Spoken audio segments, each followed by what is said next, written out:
bueno, bienvenido, Gracias. Javi, al Wild Track, a este podcast que impulsa CETAC, con los que has trabajado alguna vez, me consta. Alguna que otra. Alguna que otra.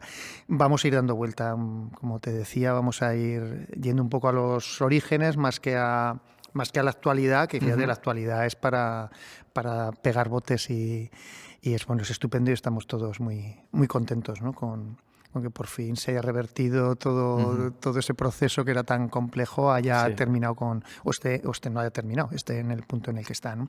Se podría hablar de ti como, sobre todo claro, como director, como guionista, como creador del audiovisual, pero bueno, también como músico y como unas cuantas cosas.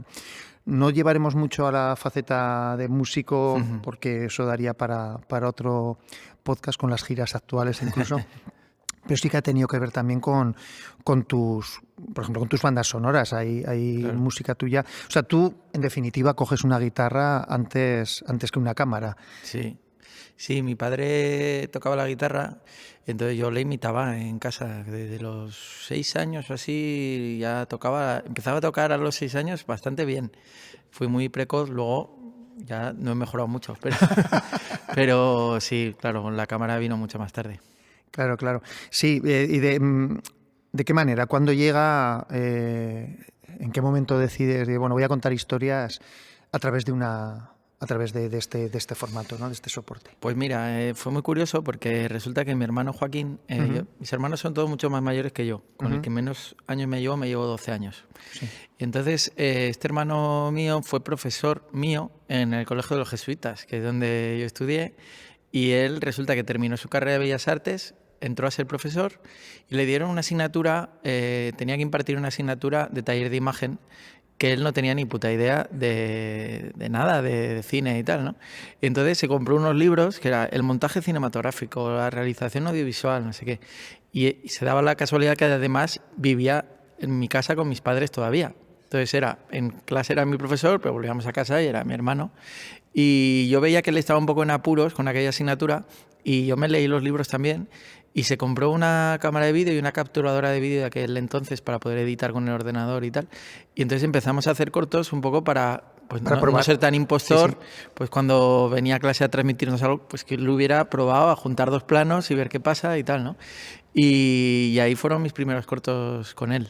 Bueno, sí, miento porque en realidad un poco antes sí que también con un amigo que tenía una cámara de vídeo hicimos algún corto montando en la propia cámara, pero yo creo que eso lo ha hecho todo el mundo, ¿no? Sí, es como se empezaba. Rec, cortar, claro. Y ahí hicimos alguna chorrada, pero digamos un primer corto que ya montamos en el ordenador y tal, fue por ahí a mis 15, 16 años con mi hermano. O sea, cuando tú en clase mirabas a los demás y decías, eso ya me lo sé. Claro, ya lo habíamos visto antes. Claro, no te pondría mala nota, espero, el profesor. No, era yo mejor que él, casi ya. Joaquín era...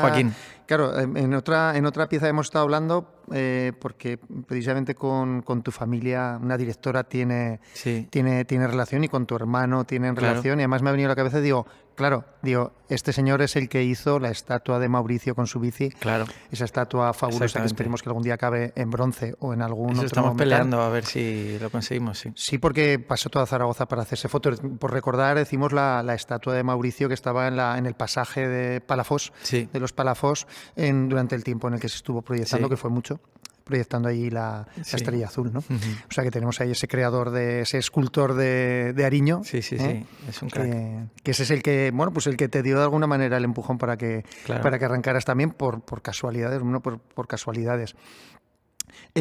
¿Haces algún estudio relacionado con ello, con el audiovisual, más allá de aprender por tu cuenta en ese momento? Cuando ya llega el momento de elegir carrera, decidí ir a Madrid a estudiar comunicación audiovisual. En la Complutense. En la Complutense. En ese momento todavía no se podía estudiar aquí, no existía la carrera de comunicación audiovisual. Sí. Y nada, me fui para allá con 18 años, sí. Claro, claro. ¿Cómo fue aquella experiencia? ¿Coincidiste con alguien que después haya formado parte de tu carrera profesional? Pues mira, yo me siento muy agradecido y a todo lo que aprendí allí. En general la gente se quejaba mucho de que no había prácticas, eran clases con 100 alumnos. O sea, para que te das una idea, por cada curso había 300 alumnos. 3 secciones de 100 alumnos por cada clase. Y claro, las cámaras, por ejemplo, había una mitología de que había cámaras en algún sitio de la facultad, pero nunca las tocamos, te lo juro. O sea, ¡ostras! Hubo un día que un tío nos dio una clase que había una cámara y estábamos los 100 ahí intentando alrededor y nos explicaba, esto es el balance de blancos, esto es la ganancia, esto tal. Y eso es lo más parecido a unas prácticas, ¿no? Pero digo esto que parece como algo que es un poco absurdo, pero realmente lo que generó eso en mí es que me buscara la vida paralelamente, que para hacer cortos, pues desde segundo de carrera, en tercero de carrera creo que es cuando conocí a Jorge de aquí de CETAC, cuando hicimos un documental Vivir sin agua, Sí. y pues resultó que yo en mitad de la carrera ya estaba trabajando profesionalmente y por encargo porque había ido haciendo mis cortos en un entorno de lo real, no el entorno de lo académico, que muchas veces cuando en la facultad tienen medios y te mandan a hacer un corto y te dejan una cámara y tal, se convierte en un simulacro Sí. que realmente esos cortos pocas veces van a ningún lado, ¿no? Te toca a lo mejor decir, venga, me ha tocado hacer el sonido en el corto de un compañero, pero son cortos que no van en serio. Sin embargo, cuando tú tienes que gastar algo de dinero, implicas a gente, vas a una casa de alquiler fuera y tal. Tienes es como... una responsabilidad. Entonces, digamos, la facultad me hizo buscarme la vida, ¿no? Facultad pública donde nada te lo dan hecho, donde los profesores no te obligan a ir a clase y entonces también te da la posibilidad de seleccionar qué te interesa y qué no. Sí. Que cuando las carreras son más paternalistas y tal, pues un poco casi te obligan a ir a todas las clases y puede tener una faceta buena, pero para mí, que soy una persona bastante autónoma, pues fue bueno el poder elegir. Entonces en la Complutense tenías profesores muy buenos, algunos que ni siquiera me daban clase, pero estaban ahí. Entonces yo me buscaba la vida para ir a las tutorías, pues había hecho un corto ir a enseñárselo a un profesor y siempre estaban disponibles. O sea, no, los profesores yo creo que siempre agradecen que hay un alumno con interés. Claro. Sí. Claro. Y de hecho tengo amigos profesores que me han ayudado hasta en el proceso de la Estrella Azul, el que era por ejemplo mi profesor de la asignatura de dirección de cine, Rafa Tranche. Él en todos los borradores de guión que dábamos cada cierto tiempo lo leía, me daba unas notas. Es decir, en ese sentido. Y luego la facultad sirve también para encontrarte con personas que tienen las mismas inquietudes que tú. Entonces hice un grupo de amigos desde primero de carrera, en el que está sobre todo mi amigo Álvaro Moriano, que ha estado en todo el proceso de la Estrella Azul, haciendo el making of, pero en el fondo era como una especie de comodín, un amigo que confías en él para mil cosas y que desde ayudarle a Cuti Carabajal con el texto hasta de repente hay que echar una mano decorando no sé qué, pues él estaba ahí siempre a mi lado y él lo conocí el primer día de carrera. O Víctor Calero, que es otro amigo mío, que él es de una familia de folcloristas, fíjate estas casualidades de la vida, perdona el inciso. No. Yo coincidí con él de compañero de habitación en un colegio mayor y además estudiaba conmigo. Y resulta que su abuelo es el fundador de Los Abandeños, que es el grupo de folclore canario por excelencia, que han grabado con Mercedes Sosa, con Peteco Carabajal, Entonces, yo en ese momento ya conocía a la parte de Mauricio a los 18 años pues todas las canciones que había interpretado de chacareras y tal. ¿Qué probabilidad hay de caer en la misma habitación que seguramente el único chico de mi edad que habría en Madrid que sabe lo que es la palabra chacarera o sabe quién es Peteco Carabajal? A esa edad, nadie. Sí, de hecho se vino a Santiago conmigo a hacer el casting. A esa edad yo creo que ni en Santiago del Estero con los 18 años saben lo que es una chacarera. Claro. Y por ejemplo estos dos amigos pues fue clave el tener relación con ellos. Siempre participábamos unos en los cortos de otros y tal. Y bueno, eso es así un resumen muy... pero bien brocha bueno. gorda de lo que fue la universidad. Bien, bueno. Sí, mira, pues teníamos los mismos gustos musicales. Yo creo que también en mi caso eran extraños porque pasé del punk a la chacarera del 55, era la de Mercedes Sosa, que me gustaba muchísimo. Y luego en algún viaje a Buenos Aires, de hecho, iba comprando discos de los Carabajal, claro. Que eran los que estaban más baratos porque en algún almacén de estos discos habían salido con algún periódico y no los compraba la gente. Yo estaba con Cuti, con Peteco, con tal, llevándome discos por allí. Aquello fue estupendo. En aquellos años yo creo que te coincide incluso con la etapa formativa. Es cuando hablas por primera vez con la madre de Mauricio, puede ser, ¿verdad? Como a 2005, 2006, por aquellos años, ¿no? Sí, yo creo que fue... Hablas siempre de tus 18 años, pues... Sí, más o menos. Bueno, en realidad serían los 19, yo creo, que fue mi segundo año de carrera. Ajá. Ahí es cuando le pedí permiso para incluir en mi corto Cuídala bien, es un corto que rodé en mi pueblo, en Ariño. Le pedí permiso para poner La pucha con el hombre, la versión que había hecho Mauricio, que en realidad es una canción de Cuti Carabajal. Fíjate, estas vueltas que ha dado en la vida. Que luego te juntes que con luego él en un escenario. Sí, bueno, juntarme en un escenario y que haya protagonizado... Por supuesto, pero sí, pero sí, de todas veros las en vueltas. público haciendo música, me refiero. Sí, ¿no? sí, eso ha sido increíble también. Bueno, y ahí hablé con ella por primera vez y la invité, bueno, le pedí permiso, me dio el permiso y la invité a ver el corto ese. Y entonces cuando vio el corto me dijo que me quería invitar a su casa para proponerme algo, hablarme de algo y tal. Y ahí fue cuando me contó toda la historia, así resumidamente en una tarde, de su vida, de la muerte de los 2 hijos, porque yo sabía que había muerto Mauricio, pero no que había muerto el hermano y tal. Y fue cuando me dijo que le gustaría que hiciera una película sobre eso, que...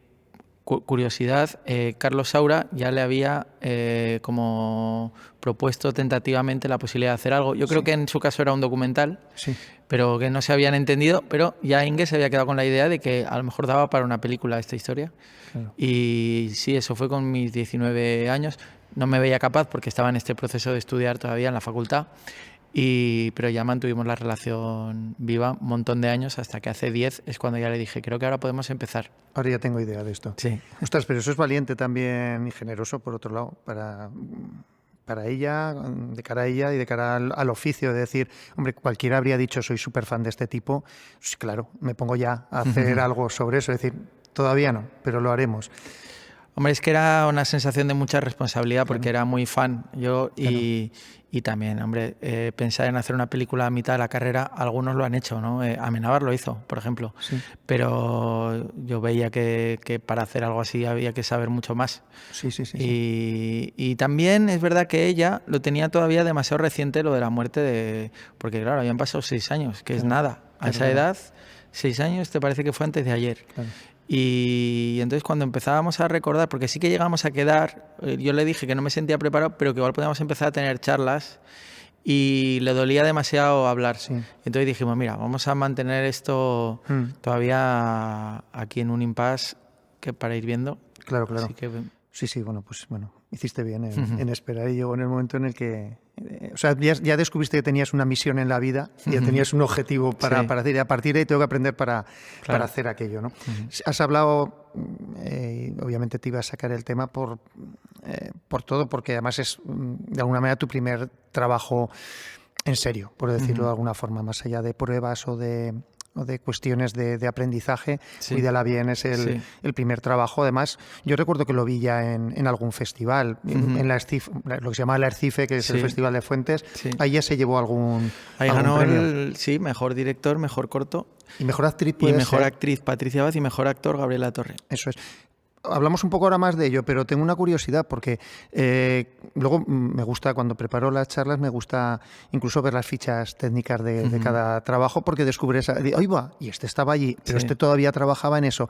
Y me resultó curioso que esta chica, yo no les he oído el rumbo como actriz, ahora me explicas brevemente, es más la curiosidad, pero sí que estuvo contigo, no sé, como ayudante de producción o alguna cuestión así en algún trabajo posterior, ¿no? Esta Patricia, ¿puede ser? Patricia luego en Vivir sin agua hizo como de entrevistadora, entonces igual aparecen los créditos también como... Puede ser que haya aparecido también como algo de producción, porque también puedo ayudar en la previa.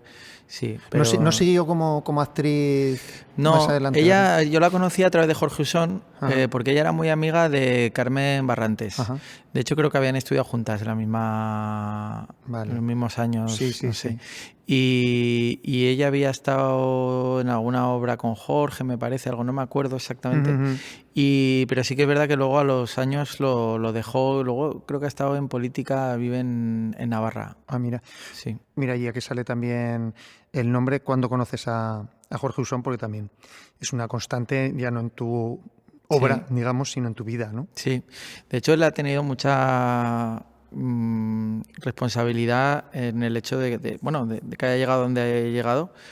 Siempre pienso que siempre hay una serie de hitos que cuando miras hacia atrás y atas los puntos dices, este momento fue un punto de giro, ¿no? Yo lo conocí en primero de carrera. Él acababa de terminar de estudiar y sacarse el MIR y se fue a hacer psiquiatría a Madrid, a un hospital. Sí. Entonces teníamos un amigo común de Zaragoza que me dijo, tienes que conocer a este que también se quiere dedicar a lo mismo que tú y tal. En ese momento Jorge había hecho teatro amateur. Sí, estaba en la Luna Teatro y fue una sorpresa para todos ver cómo... Claro, y en ese primer año creo que lo llamaron para hacer Misiles Melódicos, que fue la primera vez que hacía algo profesionalmente. Sí. Nos encontramos en Madrid en un piso que él tenía en la calle Fuencarral. Bueno, me cayó muy bien. Obviamente tiene un carácter, Jorge, ¿no? Que es nunca deja indiferente cuando lo conoces. Graciosísimo y tal. Aparte, él también quería montar un grupo, porque tiene esa faceta de cantante y tal. Yo acabo de llegar a Madrid, también quería montar un grupo. Luego eso nunca se concretó, pero sí que hablamos de eso. Y fue la primera vez en mi vida que salí de fiesta por Madrid. Que mis inicios en Madrid fueron un poco duros, porque echaba de menos Zaragoza, los amigos y tal, no acababa de encontrarme en la facultad, caí en un colegio mayor que no tampoco era de la Asociación de Hidalgos de España, era una cosa muy rara. Y entonces de repente conocí a Jorge, salimos de fiesta y empecé a descubrir Madrid. Claro. De hecho, me acuerdo que ese día dormí en el sofá de su casa y entonces fue como, es un mundo que se me abrió. Hicimos un primer corto ya, que era su primer corto también, o sea, que se llama No pienso llorar. Un corto muy malo que es imposible de encontrar porque he hecho todo lo posible para que desaparezca. Y ya cuando pensé en cuidarla bien, pues obviamente pensé en que él estuviera allí. Y digo que fue clave porque él fue el que me dijo, tienes que hacer esto con todos actores buenos, ¿no? Porque hasta ese momento, pues a veces tiras de un amigo, lo que sea, ¿no? Claro. Y entonces él fue el que me presentó a Gabriel Latorre, que claro, que para mí era como, ostras. Su tío, sí. A todos los efectos, ¿no? Sí. De repente conocer a alguien que ha trabajado desde con Almodóvar hasta, yo qué sé, muchísimas películas. Sí. Y también él me presentó a Javier Aranda, que también es muy amigo mío, a Patricia. Y de repente me vi ahí, pues eso, con mis 19 años, con 4 actorazos muy buenos. Era la primera vez que conocía gente que se dedicaba a esto y solo a esto, ¿no? Sí, o sea, que vivían del teatro o los del cine, como Gabriel. Sí. Y si no hubiera sido por Jorge, no sé cómo habría roto esa primera barrera, es jodida, ¿no? De que confíen en ti. Un actor como Gabriel Latorre, pues si no fuera porque Jorge le dijo, oye, que este chaval tiene idea y tal, a lo mejor no se habría animado a hacer un corto conmigo. Claro. Y entonces, pues fíjate, luego el corto fue súper bien y abrió muchas puertas.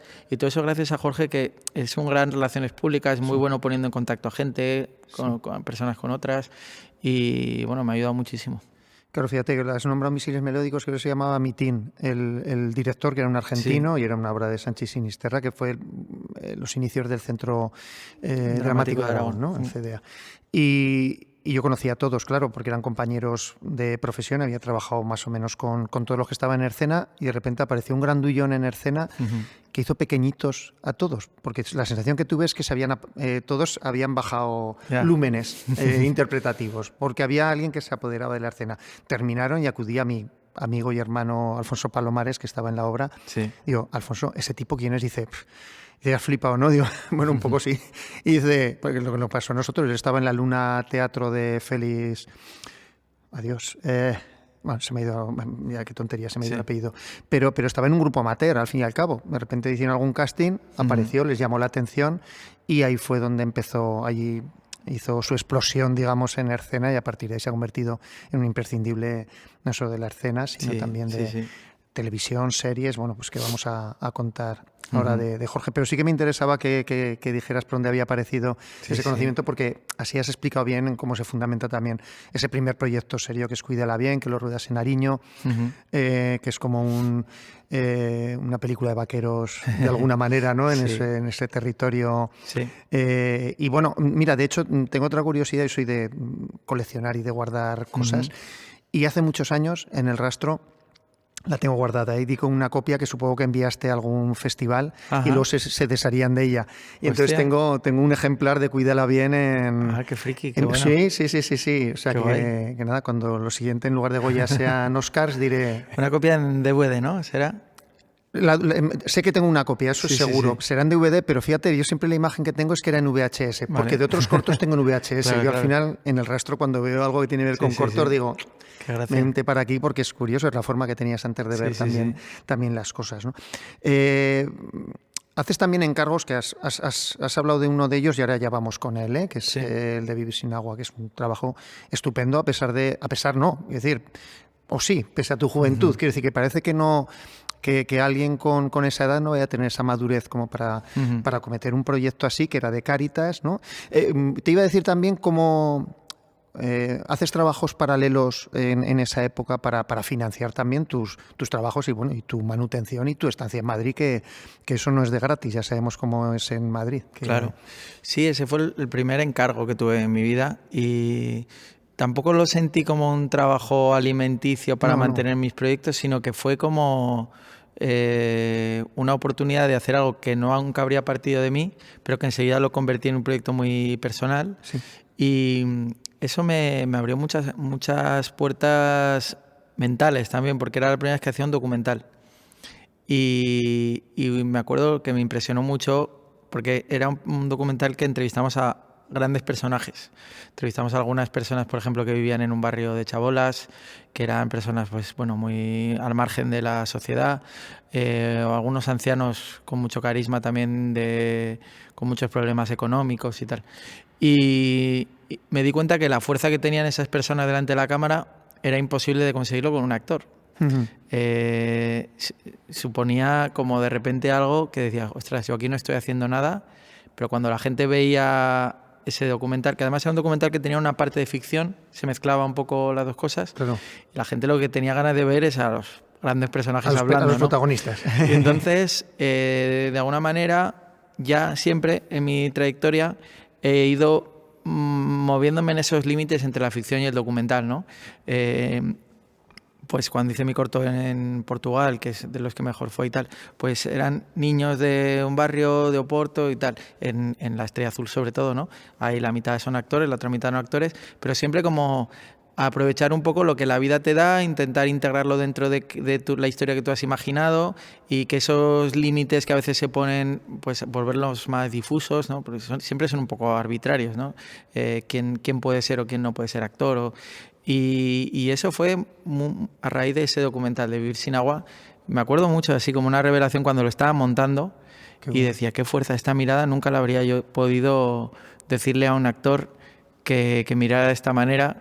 Y entonces también me di cuenta, ya no solo en la faceta de actores o no actores, sino en la faceta del cine como observación, más que como creación, ¿no? Sí.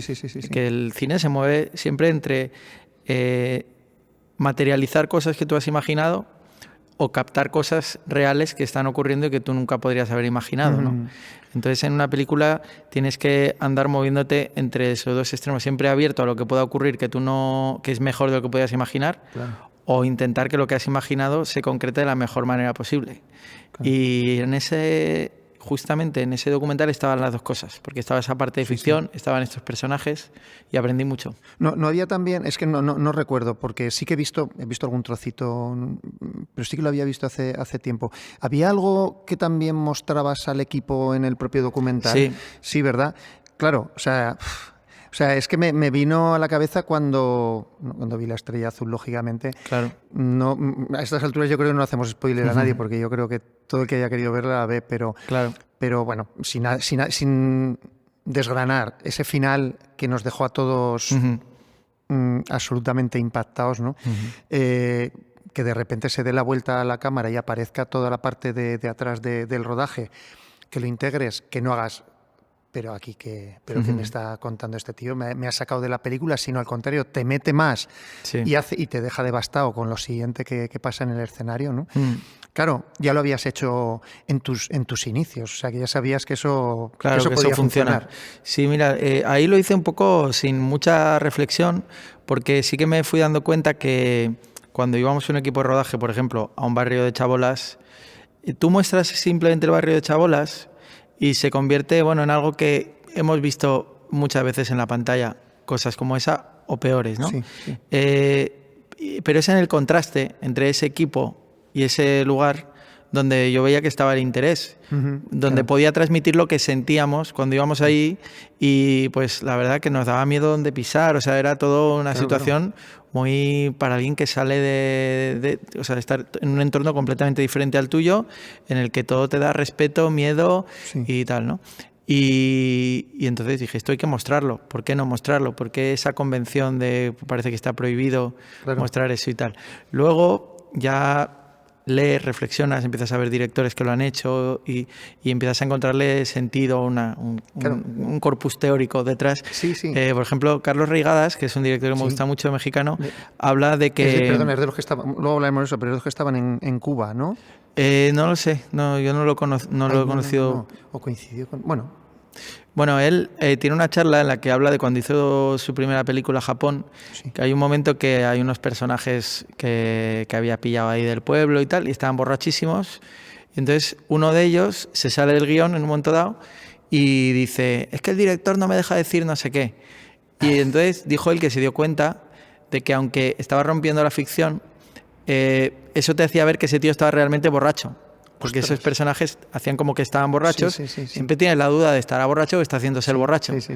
Entonces dice, ahí vi que no había duda de que estaba borracho. Entonces crea como una atención de este tipo es impredecible. Esto que estoy viendo es una realidad. Claro. Y él, en varios momentos de su filmografía luego, pues hace eso, ¿no? Romper por momentos la cuarta pared y explica que eso, lejos de sacarte, te mete más. Claro. También Kiarostami o tantos otros directores, que es una constante, ¿no? Yo no veo, por ejemplo, La Estrella Azul está, pero está también, como tú has dicho, en Virsinagua, en mi cine. Yo creo que es algo que aparecerá en más momentos, como Fellini en no sé en cuántas películas muestra la cámara, en muchas, se muestra a sí mismo, ¿no? Y es, yo creo, una buena manera de decir, bueno, las cartas están sobre la mesa, aquí estamos todos haciendo una película. Sabemos a qué estamos el espectador y nosotros, sí. Pero eso yo creo que tiene una faceta que siempre genera como más atención a lo que se está viendo. Absoluto, ya te digo, es fantástico. En ese documental coincides con Javier Cerdá, sí. Que creo que es quien te presenta precisamente a Jorge, Luceta, ¿verdad? Sí. O sea, coincides con ellos. Eso es alrededor de la Expo, más o menos, digo, por ubicar en tiempo, se porque el estrenó motivo en la del Expo. agua supongo que tiene que ver, en ese caso un encargo, como decíamos, de Cáritas, Exactamente, sí. Pero tiene que ver con la Expo y con el uso del agua y con esa población a la que no llega, que ponías algunos ejemplos, creo que había también jornaleros, etcétera. Sí. O sea, y realmente, claro, lo que decías tú, de decir, bueno, claro, un actor puede hacer eso, puede meterse en entenderlo y meterse en ese papel, pero quien está teniendo problemas por no tener ese agua y una oportunidad para transmitirlo, contarlo y hacérselo llegar a la gente, decir, mira, nosotros vivimos así. Claro. Más de verdad no lo va a hacer nadie, ¿no? Claro, es que el cine es el arte de la presencia, ¿no? Más que de la representación, por diferenciarlo del teatro. Lo que pasa es que se ha ido mezclando mucho hasta el punto de que ya casi parece que lo natural en el cine sea representar las cosas. Pero las primeras películas son documentales en la historia del cine, ¿no? La salida de Obreros de la Fábrica o aquí la salida del Pilar. Y la gracia del cine es que de repente la gente que no tenía ni idea de cómo era un esquimal, pues de repente puede ver Nanook el esquimal y decir, coño, así son los esquimales que solo los había visto en una ilustración, en un libro o en una fotografía, ¿no? Y eso es lo que yo aprendí cuando hice mi primer documental. Dije, ostras, es que estoy captando cosas que la gente no sabe cómo son o no sabe que existen y eso tiene una fuerza brutal. Y entonces te das cuenta de que ontológicamente el cine es mucho más documental que ficción. Lo que pasa es que está demasiado contaminado de la literatura, del teatro. Esto es algo que normalmente además cuesta, cuando trabajo con actores, cuesta que lo entiendan porque en las escuelas de teatro se estudia como si el cine simplemente fuera a hacer lo mismo, pero un poco menos. Sí, tal cual. Y no es eso, porque con Pepe le decía, no, es que no tienes que parecer un músico, es que tienes que ser un músico, porque el cine es el arte de captar realmente la presencia del músico, ¿no?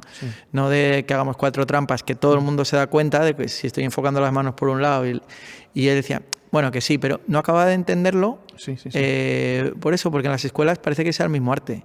Trabajar un texto, analizarlo, analizar las acciones, no sé qué. Y a lo mejor en el cine tienes otras herramientas completamente diferentes, que son, por ejemplo, que el actor no tenga ni idea de lo que está haciendo y hacerle reaccionar a cosas que con que captes una vez y queden captadas para siempre y ya está. Entonces, en la película hay muchas cosas conseguidas así que dices, bueno, lo hemos conseguido una vez en el teatro, es responsabilidad del actor conseguirlo todos los días. Entonces, también esencialmente en el teatro el actor tiene que tener mayor control de su papel, de todo, ¿no? Y en el cine no tiene por qué.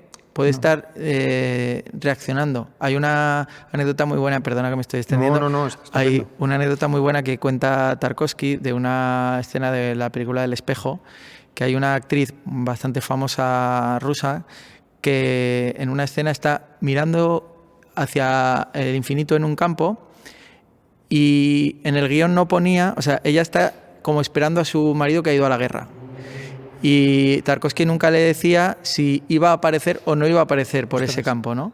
Porque le decía, es que si yo te lo digo y tú representas... Vas a mirar hacia allí. No va a ser lo mismo. Y si lo ves, la sorpresa no va a ser la misma que si... Claro. Y es verdad que esa clave es buenísima y ella siempre estaba peleándose con Tarkovsky porque quería saberlo. Pero al final lo que Tarkovsky captó fue la mirada de sorpresa de empezar a ver, ¿es mi marido? ¿No es mi marido? ¿Quién es ese que viene por ahí? Esa escena está en la película del espejo. Y yo me aprendí eso y muchas veces en La Estrella Azul o en diferentes momentos hemos jugado a eso de que el actor no sepa qué coño va a pasar, sino que solo estén los ingredientes puestos para que al reaccionar sea lo más parecido a como son las cosas en la vida que ocurren una vez. A diferencia del teatro, que ocurren todos los días la misma cosa. Claro.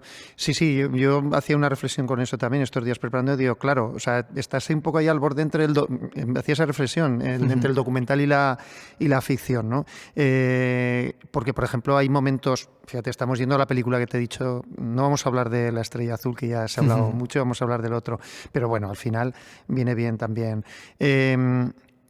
Hay momentos, por ejemplo, en todo, ¿no? Pero por ejemplo en Argentina hay momentos que son documentales, documental etnográfico de familia tipo de Santiago del Estero, de cómo el folclore impregna la vida de esa familia y el propio niño se pone a tocar la guitarra y me da una sensación más de documental que de ficción en ese caso, ¿no? Y eso es estupendo, ¿no? Retomando un poco el hilo por el que íbamos, el hilo cronológico, no por nada, vamos saltando y no pasa nada porque volvemos a él. Efímera fue más o menos el siguiente producto, que es hacia 2010. También recibió algunos premios. Yo estuve presente en algún festival, en alguno de ellos, ¿no? Porque uno de los actores, de hecho, se había ido y le dijeron, espera que has ganado. Y entonces se tuvo que dar la vuelta con el coche, supongo, y volvió para allí. Claro, allí cuentas además con una actriz, habías contado con actores fantásticos en el primer corto ya, porque no se me ocurre nadie mejor que ellos para ello, pero sí a lo mejor más mediática, que es Ana Fernández. ¿Cómo llegas ahí? Hay ¿Cómo armas ese producto? Pues mira, ahí llegué a ella simplemente escribiéndole a su representante. No la conocía de nada. Ella tenía muy reciente el éxito de Solas. Era una actriz que estaba muy, muy de moda en ese momento, que por edad era perfecta para el personaje. Y hice algo que luego me ha funcionado muy bien, que es esto de el no ya lo tienes, ¿no? Porque parecía un poco locura escribir a Ana Fernández en ese momento. Y ella pues quedó conmigo, le gustó el guión y me dijo que sí y fuimos para adelante, que muchas veces es uno mismo el que se autocensura, ¿no? Y no prueba ciertas cosas. De hecho, en ese corto, perdona de nuevo el inciso, fue la primera vez que conocí a Iván Aledo, que era el montador, un hombre que tuvo, no sé, 3 o 4 Goyas, montador de las películas de Medem, y fue también así. Dije, voy a escribir al mejor montador de España porque no acababa de encontrarle al corto el sentido y tal. Y quedé con él. Me dijo, a mí no me escribe nadie. Los montadores no nos conoce nadie. Claro. Y estaba él casi como orgulloso de que le hubiera escrito y una vez más fue eso del no ya lo tienes. Y bueno, con Ana pues eso, le gustó el guión y se animó a venir. Fue toda una experiencia de trabajar con ella. Qué bueno. Hay unos cuantos amigos también en ese... Fíjate, porque yo no lo recordaba cuando lo vi y me venía a la cabeza 2 de los actores, Álvaro de Paz, que es uno de los protagonistas, 2 de los actores que también han sido habituales tuyos durante un periodo, ¿no? en otros productos. Pero claro, de repente digo, iba si eso caña, ¿no? Y Jota también salía, ¿no? Jota, sí, José Luis Esteban. O sea, José Luis Esteban, sí, estaban unos cuantos. La verdad es que es un producto estupendo, a mí me gustó mucho. Ahí es una ficción más al uso, digamos, en ese sentido, ¿no? Digo, como voz narrativa es más al uso. ¿Te vas a Cuba en una de esas? Me fui a Cuba, sí, después. A ver, Efímera lo hice ya terminando la carrera y me fui a Cuba justo al terminar la carrera. Seguido, ¿no? Para hacer dirección de actores allí, ¿no? Sí. Algo se ha notado. Aprovechaste el tiempo, no sé cuánto pagaste, pero es un dinero bien empleado porque lo has utilizado bien. Vas a San Antonio de los Baños. Sabemos de diferentes personas porque han estado aquí y han contado su experiencia al pasar por ahí, Carlos Navarro, Pilar Palomero, etcétera. Sí. ¿Coincides con alguien por ahí? No, ni español ni aragonés. Bueno, conocí a algunas personas, pero no, nadie de la tierra de aquí. ¿Y alguien que después en tu carrera haya participado de alguna forma? Sí, mira, la escuela tuvo muchas facetas buenísimas y especialmente conocí a un compañero, a Fernando Arditi, que es un documentalista argentino muy bueno, que en el primer viaje que hice a Argentina fue clave porque si no yo creo que me habría dado demasiado respeto el ir para allá ahí tan a lo loco a repetir el viaje de Mauricio. En este caso él me acompañó en algunas partes del viaje y durante las 10 veces que he ido, todas las veces pues cuando voy a Buenos Aires me quedo en su casa. Es un gran amigo que nos unió mucho lo de la escuela de cine y bueno, aprendí muchísimo ahí realmente es que la carrera lo que menos te enseñaba es dirección de actores. Sí. Es como lo que yo creo que más se deja de lado en estas asignaturas. A lo mejor en la gente que estudia en la ECAM o tal tienen algo más específico de dirección de actores, sí. Pero en la carrera de comunicación audiovisual sí que te enseñan cosas del lenguaje cinematográfico, pero eso era una optativa y era ridículo el cómo nos enseñaban analizando películas, pero sin tener que trabajar con un actor, cómo te enseñaban, ¿no? Entonces yo, claro, ya me había dado cuenta de que eso era lo más importante de todo, cuando haces cine. Claro. Y bueno, ahí nos dieron muchas claves muy útiles. También claves a veces sobre todo para diferenciar esto que te digo de lo que es el teatro y el cine. Pero bueno, fue una experiencia que me marcó mucho, sí. Claro. Seguidamente haces un producto, fíjate que yo lo vi en su momento y en mi caso, funcionó de aquellas maneras. Ahora te explico. Hiciste Hablamos, que eso también es un encargo. Sí. Yo creo que participa, por lo menos el Ayuntamiento de Zaragoza.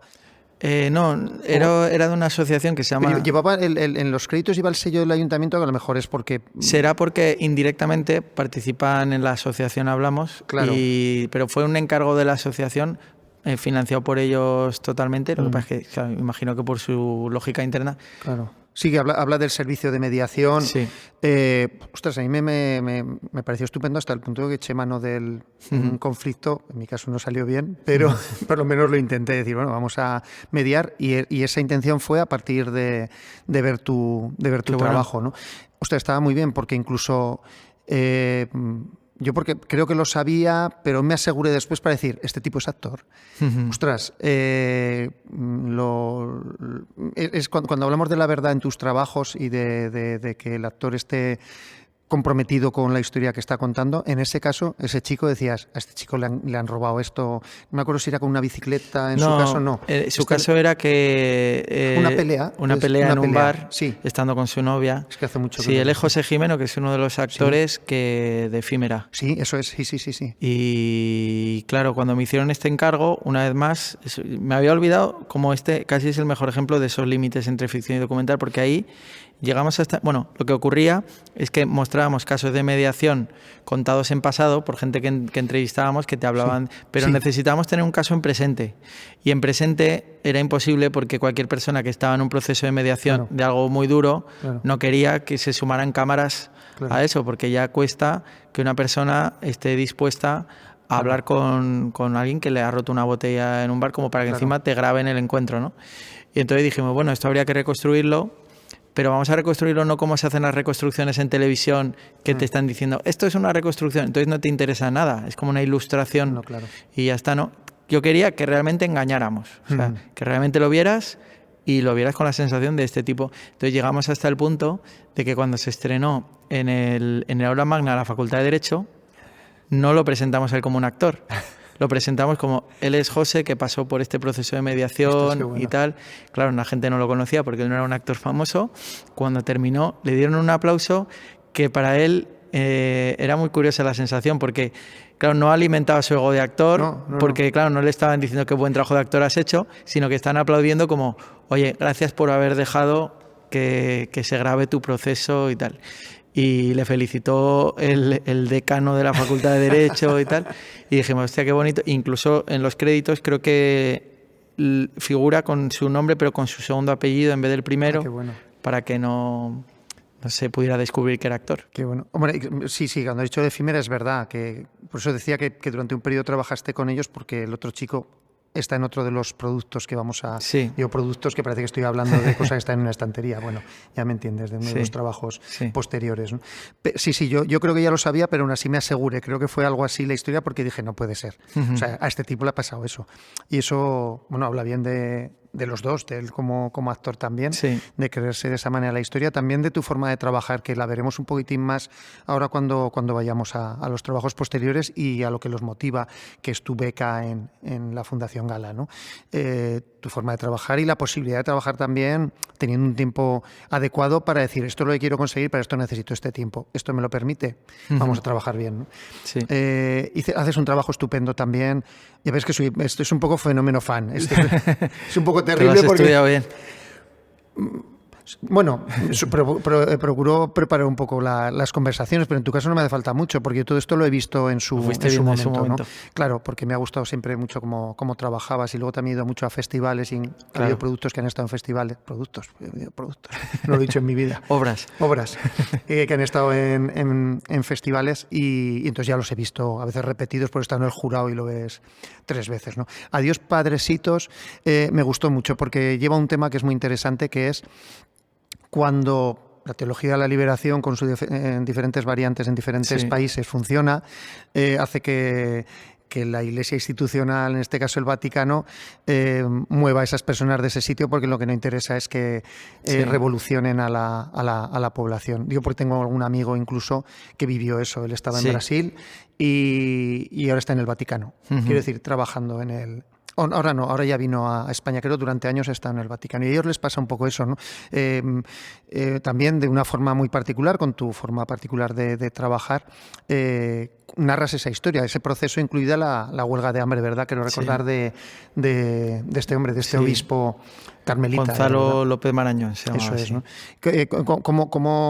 ¿Cómo arranca ese proyecto también? ¿Qué es lo que lo empuja? ¿O tú conoces algo del tema y lo quieres contar? ¿O qué tiene de encargo y qué tiene de implicación personal? Pues mira, fue muy curioso. Fue una sincronía de estas muy mágicas que me han pasado muchas en la vida. De hecho, son esas señales, o no sé cómo lo quiera llamar, han acabado cambiando mi visión del mundo. Y esta fue una de las primeras más fuertes que me pasó.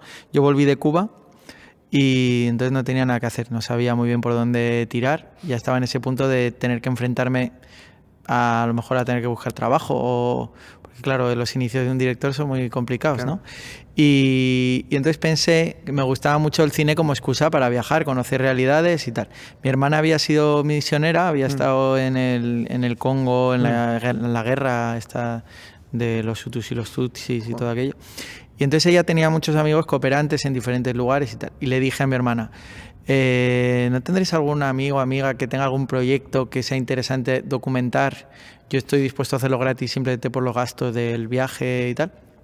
Y entonces, ese mismo día que le hice esa pregunta, un rato después, le llamó una amiga a mi hermana y le dice, tenemos un problema, estamos teniendo un problema ahí en Ecuador por todo esto, ¿no? El Vaticano ha censurado la manera de llevar la pastoral de unos curas y tal, y queremos darle visibilidad a esto. ¿Tu hermano no se dedicaba al cine? Te lo juro que fue así. Ese mismo día nos juntamos, o sea, ella casualmente había venido a Zaragoza unos días. Estuve con ella, me contó la historia, me emocionó mogollón, y 2 semanas después estaba yo en Ecuador pudiendo entrevistar a este hombre. Sí. Que él no se dejó prácticamente entrevistar por nadie porque no quería convertir tampoco su huelga de hambre, él lo llamaba ayuno, en una cuestión mediática, no quería ser realmente como una especie de sí, no sé. Sí. Pero sí que quería que las cosas se contaran. no que se contara de una manera sensacionalista como normalmente la televisión hace, ¿no? Entonces, ni de estrella ni de claro, personaje, digamos, ¿no? Exactamente. Y entonces me dejó a mí y solo a mí hacerle una entrevista 2 días, larguísima, que vamos, es de las cosas que más me han marcado en la vida, también conocer a ese hombre. Se ha convertido en mi referente en muchos de los momentos que he tenido conflictos con la película. Pues más conflicto que el que él tuvo, difícil, ¿no? Cuando eres un obispo y te entras en conflicto con una institución como es la Iglesia, y sea un conflicto de valores, en el que tú consideras que estás haciendo lo que debes en conciencia y la Iglesia resulta que te lo censura, ¿no? Claro. Pues a veces la labor de director tiene algo de eso, con la figura de los productores, que entra en juego una doble moral, porque parece que es gente que hace cine porque en algún momento les gustó mucho el cine, pero en algún momento se va pervirtiendo un poco eso para empezar a mirar, a tener ambiciones más materiales o de otro tipo, ¿no? Y se pervierte eso, y entonces yo muchas veces recordaba enseñanzas de él, de cómo es la actitud que te puede ayudar en esos momentos, sobre todo también de cómo tener fe en que si tú tienes una convicción total en algo, eso al final acaba saliendo adelante.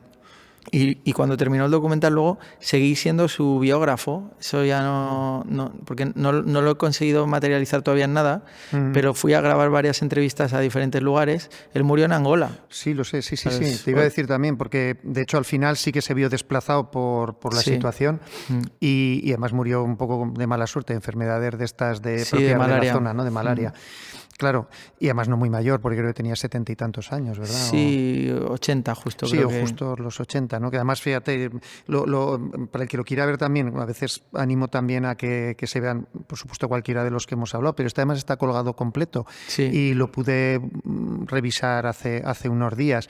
Y claro, la intención del Vaticano, que era sustituir a este obispo y a su gente, a estos carmelitas, por un grupo radical de caballeros medievales, o sea, que llevaban, de hecho, la vestimenta es con una cruz. Pues era del Evangelio, sí.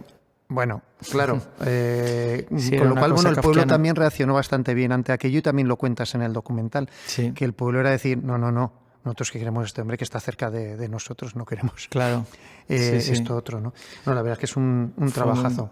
Yo la verdad que las personas que conocí ahí, porque también cuando uno aquí tiene unas ideas políticas y vas a una manifestación o lo que sea, no tiene ni punto de comparación con el riesgo que tiene eso perdido en mitad de la selva en Ecuador, porque ahí la vida no vale nada. Ahí nada.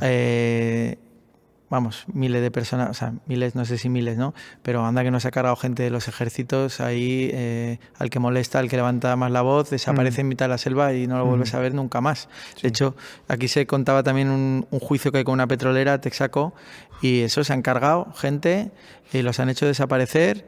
Y estos obispos, o sea, este obispo y esos curas hablaban de eso. Decían, oye, que nosotros sabemos lo que estos están haciendo y tal. Sí. Y el Vaticano le decía, no habléis tanto porque esta empresa... No sé si es miedo a esas grandes empresas o acuerdos que tienen con esas grandes empresas. Claro. Cualquiera de los dos casos es malo. Y realmente dices, el valor que hay que tener para realmente decir, me planto en una manifestación frente a unos militares que están ahí, a lo mejor defendiendo para que no se metan contra la petrolera y tal. Y dices, joder, eso sí que es compromiso realmente. Sí. Eso lo vi ahí por primera vez, algo que para mí era una idea teórica, así que estudias en historia y tal, pero de repente lo vi, lo que era, y me marcó mucho. Sí. Bueno, tu hermana tampoco se fue en mala época al Congo, ¿eh? En buena época. Claro. Eso fue. Un trabajo que yo creo que fue el que a todo el mundo, aunque conociéramos ya tu cine, tu trabajo, nos llamó poderosísimamente la atención, que fue Os Meninos do Río. Eso es una barbaridad. Porque ya decíamos, yo creo que el comentario cada vez que lo veíamos en un festival, normalmente, que es como lamentablemente la única forma que había, desde luego entonces, ahora en Filmin, aún puedes ver algo de cortos, a veces en Movistar, pero en esa época era en festivales. Y decíamos, claro, este tipo tiene que hacer un largo. Hay diferentes cuestiones alrededor de Os Meninos. por supuesto, el tema de la fotografía, que ahí aparece otra vez Javier Cerdá, ¿verdad? Que ya lo habíamos nombrado antes, es una barbaridad. Yo estos días también volví a repasarlo y es precioso. Está este elemento de ficción documental del que ya se habló, porque está el cual, quiero decir, yo entiendo que no son actores los que están saltando desde ese puente. Es una historia estupenda además, ese crío enamorado de la otra chica, pero él no se atreve a saltar de donde saltan los machotes. Y más allá de eso también incluso se establece una relación, porque esto lo produce de alguna manera con el Temple, ¿no? Sí. Y en ese momento en el Temple, de hecho yo trabajaba para el Temple en ese momento como actor de teatro, y de hecho quien estaba como distribuidora de la obra de teatro era Amelia, que creo que es a partir de ahí cuando se produce también la relación que os ha llevado también hasta la Estrella Azul, ¿verdad? De ser tu productora y compañera en ese sentido de viaje, ¿no? Sí, ella llevaba pocos meses en el Temple, me parece. No lleva mucho tiempo. Y el Temple decidió apostar por el corto y dudaron si que fuera ella o Pilar la que me acompañara, Pilar, la mujer de Perdona, Jota. estaban las dos en el mismo despacho, de hecho, y es que iba mucho allí, a la oficina. Y bueno, porque Pilar estaba muy liada con otras cosas y tal, dijeron, pues mejor Amelia. Y al poco de conocerla, se vino a Oporto conmigo. Sí. Pues tuvimos muy buena relación y nada, y sacamos adelante ese corto. Ella básicamente, o sea, el Temple, digamos, puso, por supuesto, el sello y bueno, la ponía a ella a disposición del proyecto, pero digamos, la que estuvo en el día a día del rodaje y de todo fue ella. Y bueno, pues el corto salió muy bien, fue una experiencia muy buena. Y luego cuando ya lo terminamos, pues hubo ahí como también unas desavenencias con el Temple y tal, y ella optó por salir de la compañía y creamos el Pez Amarillo, para ya empezar a soñar con la Estrella Azul, que claro, aún tardamos un montón de años, que hemos estado ahí sobreviviendo como se podía. Yo siempre pensaba eso, perdona. O sea, decía, digo, esta gente cómo puede tirar para adelante. Qué fuerte tiene que ser el empeño y el objetivo y decir, lo que te decía, la misión, ¿no? Es decir, yo tengo esta misión y bueno, lo voy a pasar mal por el camino, ¿no? Pero tengo que aguantar. Y decía, pero hostia, ¿cómo aguantan? Pero ya eso antes de... O sea, decir, bueno, al final estás haciendo pequeños trabajos, o bueno, pequeños grandes, quiero decir que este era un gran trabajo, ¿no? ¿Cómo fue también el rodaje? Pues estamos hablando de decir, vale, estás en Zaragoza, estás en casa, acudes a un poblado chabolista, pero te vas a comer a casa, etcétera. ¿Cómo es el rodaje allí en Oporto? Con otro idioma, aunque sea asequible, por decirlo de alguna manera, pero también con chavales de la calle. Sí. ¿Cómo fue aquello? ¿Qué cosas os pasaron? Si os pasó alguna anécdota. Pues bueno, todas. Me fui dando cuenta que si tomas grandes riesgos es más fácil que las cosas salgan bien, ¿no? Y riesgos y apuestas personales y entonces cuando empecé a soñar con esta idea un poco, que fue porque fui a ver ahí a una amiga que estaba en Oporto de Erasmus y tal, dije, lo que tengo que hacer es irme aquí a vivir y aprender el idioma y realmente conocer esta cultura. Claro, eso suponía, pues en aquella época, gastarme todo el poco dinero que tenía, vivir muy austeramente en Oporto y fue muy bonita la experiencia previa ya al corto, porque me pasé 4 meses viviendo allí, pues a todas horas hablando portugués, viendo películas portuguesas. Joder, ahí es donde conocí mucho el cine portugués. Sabes, ¿eh? Sí. Y viví ahí en una habitación, un piso compartido con portugueses y entonces iba todos los días a ese barrio donde están esos niños, los fui conociendo, me fui haciendo amigo de ellos, ya conocí al protagonista, le daba clases de guitarra, con lo cual eso me servía para crear una relación, digamos, sí, claro. Sí. Y bueno, luego ya el rodaje sobre todo estuvo muy marcado por la dificultad logística que tenía niños saltando de un puente con barcos que cruzan por el medio, tal, que ellos lo hacen todos los días, pero cuando llega el dispositivo del cine, si le pasa algo a algún niño, es culpa tuya, ¿no? Es el Pez Amarillo. Entonces, claro. Bueno, en este caso el Temple. Perdón. Sí, entonces había que hacerlo con unas medidas de seguridad complejísimas, pues había una barca con buceadores, tenía que estar la policía, había que cortar el paso de barcos, o sea, en un sitio que es el punto neurálgico para el turismo, que todos los días pasan por ahí miles de personas, un puente por el que pasan autobuses, por arriba trenes, entonces era como un caos de decir, pero ¿por qué me he metido en este lío? En el sitio es que realmente es el punto neurálgico de toda la ciudad, ¿no? Y bueno, pues fue duro, porque realmente repetir una toma suponía, venga, que vuelva el barco para allá, que ahora el niño, que la policía vuelva a tal, el coordinador... O sea, el de la lancha que no sé qué. Sí, era un lío. Pero bueno, luego fue muy, muy fácil con los niños. Me han preguntado muchas veces cómo es dirigir niños, debe ser difícil. Y es al revés, es muy fácil cuando hacen de sí mismos. Si has hecho bien el casting, tienen una naturalidad, no tienen ese juicio que a veces tiene la persona sobre sí mismo, incluso los actores, ¿no? Que están pensando lo estoy haciendo bien o no, o tal. Y ahí hay algo que ya no está totalmente concentrado en lo que está haciendo. El niño juega. Es decir, la clave es esa, es el juego. Claro. O sea, el niño hace allí lo que mejor sabe hacer y lo que más le gusta hacer y de lo que más ganas tienen. Insisto mucho en ella porque no lo haré siempre, que es hablar de Laura. Y Laura, ya lo sabes, siempre cuando acometía un proyecto decía, mañana me voy a jugar con Sorogoyen, mañana me voy a jugar con no sé quién. Sí. Porque ella efectivamente se ponía en clave de niña, en clave clown, que al fin y al cabo tiene que ver mucho con eso.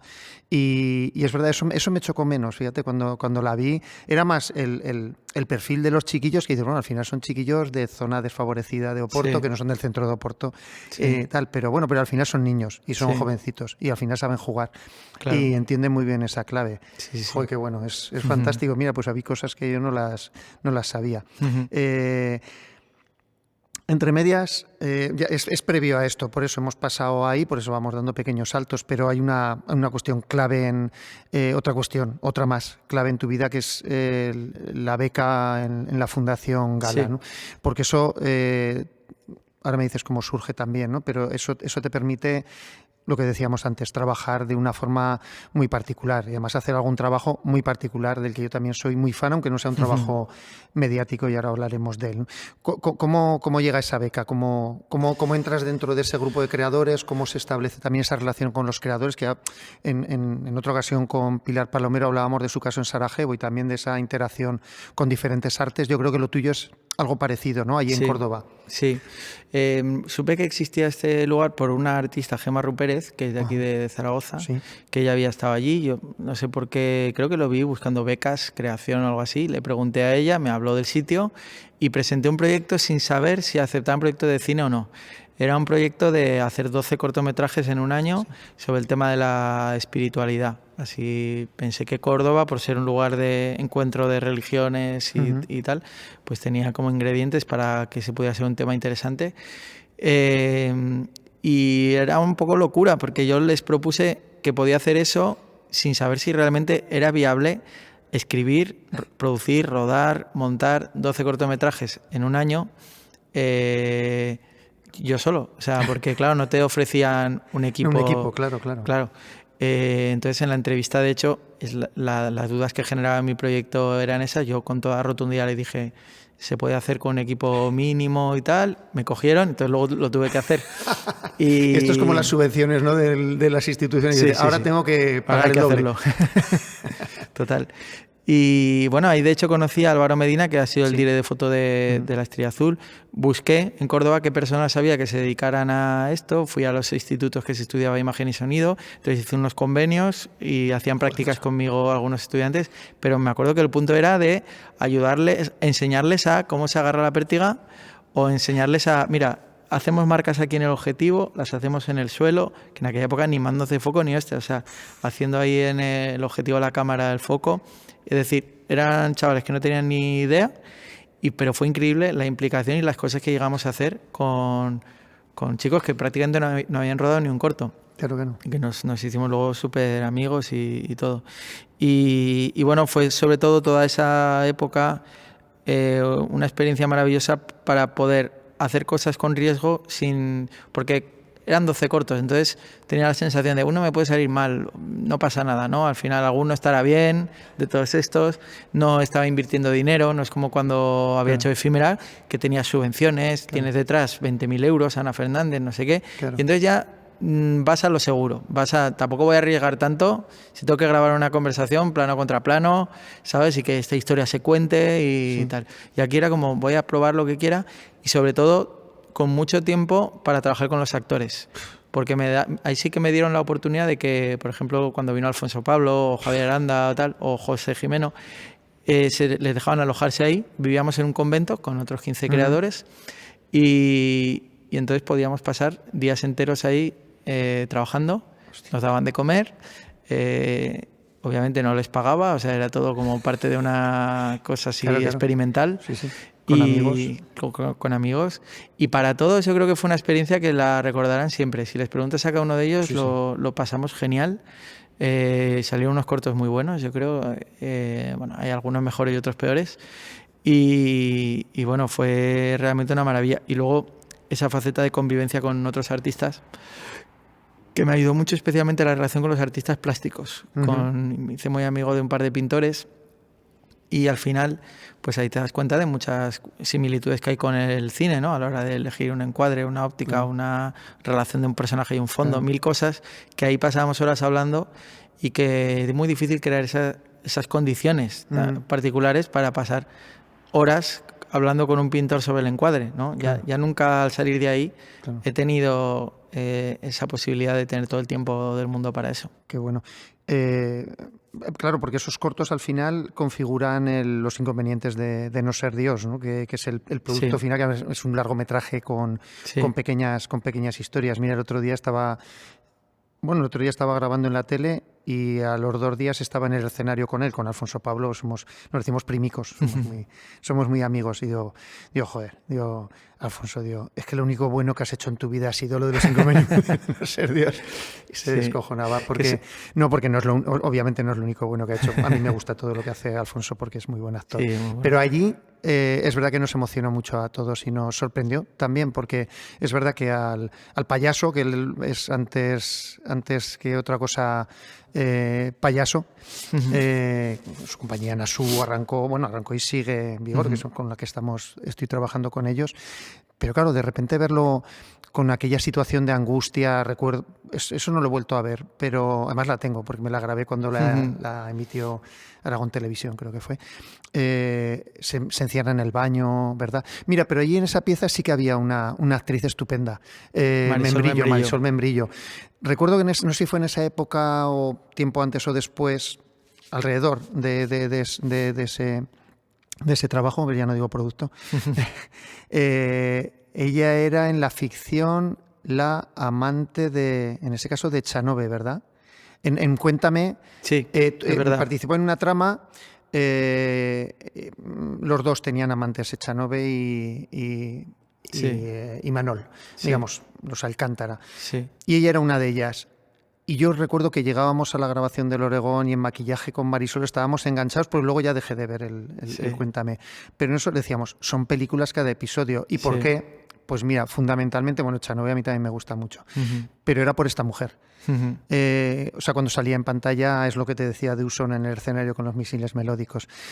Y justo es en la pieza además de Alfonso Pablo. Yo recuerdo, creo que todas, pero sobre todo esa pieza fascinante. Y luego tienes también un elemento que es el azar a la hora de trabajar, y en tu modo de trabajo entre la ficción y el documental, digamos, ocurre, no hay spoilers aquí porque es verdad que no es una película que esté en los cines o que vaya de cara. Yo recuerdo aquello, cuenta un poco esta historia para que la gente pueda acudir a ella, de esta mujer que su marido le ha engañado. El otro personaje, el actor, digamos, pero este matrimonio, esta mujer no es actriz, lógicamente. Y luego pasa algo con la casa, ¿verdad? Sí. Que eso es el azar, que interviene y a ti te pilla con la cámara también, ¿no? Sí, Cuenta un poco lo que pasó con aquello, porque parece como si la vida se apoderase de decir, no, soy más fuerte que la ficción. Sí, y la me historia meto aquí. de 2 ancianos que les engañaban y tal, y luego resultó que la casa donde habíamos rodado se quemó. Y entonces ya tuvimos el final de eso de la película. O sea, qué decir, una cosa que me gusta aclarar, porque también ahora siempre está la duda con La Estrella Azul, me dicen, ¿es tu ópera prima o no es tu ópera prima o tal? Porque claro, en realidad yo a la Fundación Gala lo que presenté era un proyecto de 12 cortos. Sí. Y entonces después Archie, que sabía que había estado con ese proyecto y tal, y se los enseñé y ya hablamos de la posibilidad de que fuera una película para que se mostrara en el Festival de Zaragoza. Sí, que quede claro que tiene que seguir nominado como director novel. Sí, no, porque no la califiqué en el ministerio, no se exhibió en cine, no fue la forma de mostrarla, sí. Claro, fue como dijimos, hostia, está guay, y le pusimos un título. Claro, por suerte, menos mal que no la califiqué, porque hubo un momento que dije, bueno, igual podríamos aspirar a que fuera a los cines, que yo creo que habría sido un terrible error, porque claro, ahora no podría, bueno, muchas cosas, ¿no? Claro, muchas cosas. Y entonces, cuando ocurrió esto de que se quemó la casa, entonces ahí es cuando dije, esto podría cerrar el conjunto de todos los cortos y tal. O sea, eso lo rodamos mucho después. Sí. Realmente un año después volví ahí, grabamos La casa quemada y dijimos, hostia, qué bien funciona esto. Funcionó como un tiro. Ya te digo, de eso me acordaba. El otro día me puse algún trocito. Alfonso Pablo, absolutamente superado por la adversidad de su angustia, etcétera, que es precioso. Tiene un plano que es increíble. Y luego, ahí no me acuerdo el nombre del actor, que cuando está diciendo a la mujer, decir, señora, mire que es que vengo porque yo le tengo que decir que yo engañé a su marido. Sí. Y claro, él está muerto por mi culpa. Y diciendo, hombre, pues que no se hubiese, que no se hubiese metido, como diciendo, bueno, pues él lo dio por bueno, yo no puedo decir. Sí. Entonces, claro, es muy impactante cuando esa mujer está diciendo eso. ¿Esta mujer de dónde sale, por cierto? Mira, ahí hay dos cosas muy interesantes que comentar. En esta línea de documental y ficción, ¿no? Esa mujer no era actriz, la conocí en una residencia y tenía Alzheimer. Entonces, no es lo mismo representar el Alzheimer que poner a alguien con Alzheimer ahí delante, ¿no? Y claro, ahí en esa escena se estaba en un plano fijo, además, un plano amplio, está ocurriendo esto que hablamos de la mezcla de la realidad y la ficción. Él obviamente era un actor que hacía de un vendedor, que les ha timado y tal. Y ella era absolutamente real, no tenía ni conciencia de que le estábamos grabando, o sea, no sabía muy bien lo que estaba ocurriendo allí. Y entonces genera esa cosa maravillosa, dos registros, pero que quedan unidos, ¿no? por el cine. Y bueno, fue realmente, yo creo que es una de las mejores cosas que yo he grabado. Y también cuando la terminé dije, es maravilloso y yo no he hecho nada. Creo que cuando consigues las mejores cosas, muchas veces uno tiene la sensación de, yo he colocado aquí la cámara y he dejado ahí que ocurra lo que tenga que ocurrir y ha ocurrido algo increíble, ¿no?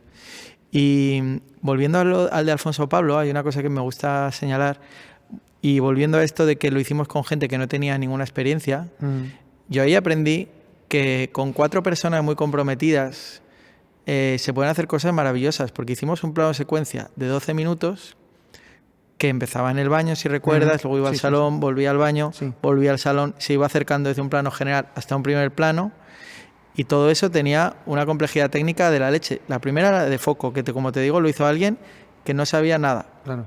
La segunda de sonido, porque eran 4 personajes hablando, con que el plano amplio era muy amplio, bueno, tenía muchas dificultades, y fuimos resolviendo a base de pensar, de formarnos, lo rodamos a lo largo de 2 noches, fuimos viendo cómo resolver los problemas y lo hicimos, ¿no? Esa misma escena, puesta en un contexto de película industrial, media y tal, pues habría 35 personas de equipo para hacer eso y tal, y no creo necesariamente que consiguieras hacer una escena mejor que la que hicimos, que tendrán momentos en los que el foco no está muy bien, que se podría escuchar un poco mejor, lo que quieras, pero a lo mejor el actor, o sea, gracias a hacerlo así, hicimos 50 tomas y fuimos puliendo y puliendo y puliendo y puliendo. Cuando tienes un equipo de 35 personas, te cuesta mucho más pulir, porque empiezas a sentir a la gente cansada, te empiezan a ver como que estás loco y tal, ¿no? Esto ya estaría, ¿no? Sería la reflexión que haces ahí. Sí, y entonces eso lo hemos acabado aplicando a La Estrella Azul, que al final se ha hecho de una manera súper artesanal. O sea, me acuerdo que Jorge, de aquí de ZETAC, flipaba con el poco material que Álvaro Medina había pedido, ¿no? Y cómo realmente estábamos haciendo las cosas. A veces estábamos a lo mejor 10 personas ahí en el set, o a veces menos. Y eso es una consecuencia de haber hecho 12 cortometrajes con un equipo. A veces estaba yo dirigiendo al actor, agarraba la pértiga, dejaba la cámara y estaba yo con la pértiga.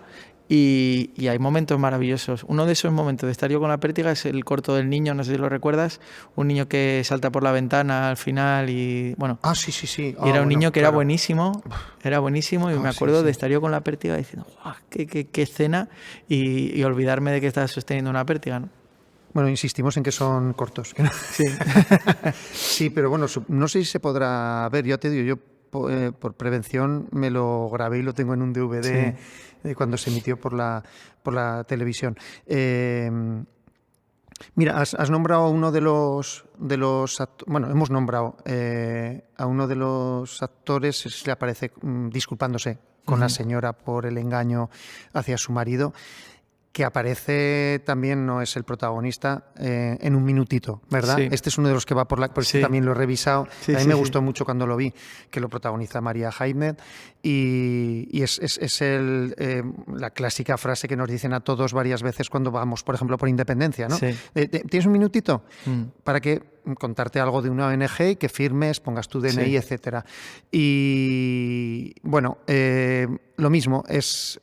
Una vez más, un ejercicio cercano al documental.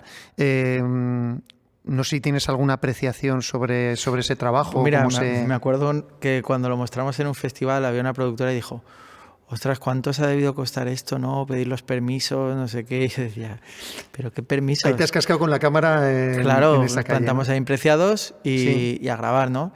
Esto es algo que cuando he trabajado en un entorno industrial me ha conflictuado mucho, porque ya cuando haces una película no puedes hacer ese tipo de cosas, de grabar en cualquier lado y tal.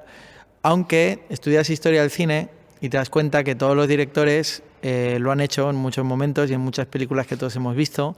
El propio Woody Allen, yo me leí un libro de su ayudante de dirección y cuenta que nunca corta los fondos, ruedan en Manhattan y a lo mejor tiene 10 extras alrededor, pero claro, para ver una avenida llena de gente, una película de Woody Allen no tiene dinero para pagar a 3.000 extras para ponerlo simplemente caminando por detrás, ¿no?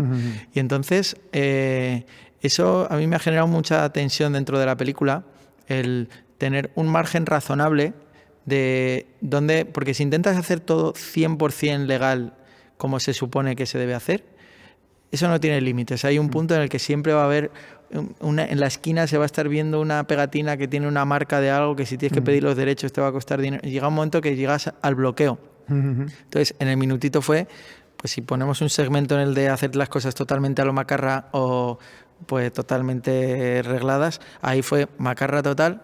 Y fue una maravilla porque el corto funcionó súper bien. Es lo más rentable que he hecho en mi vida. Bueno, premios unos pocos. Sí, de hecho ganó el premio en versión española, uno de los premios, que no sé si nos dieron 5 o 6.000 euros, que para mí en ese momento era muchísimo.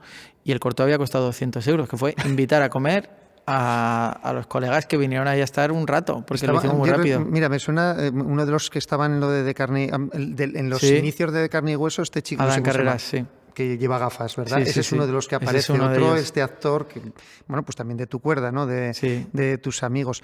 También otro que lo he visto en algún corto tuyo. Puede ser uno con barba que era muy chulico también. Sí, sevillano, sí. Joaquín es un pintor de la Fundación Gala. Fíjate. Sí, ostras, Joaquín pues Sánchez Garrido. Están estupendos incluso ellos porque te cabreas con los que son así más chungos y dices, venga, siga andando y cállate.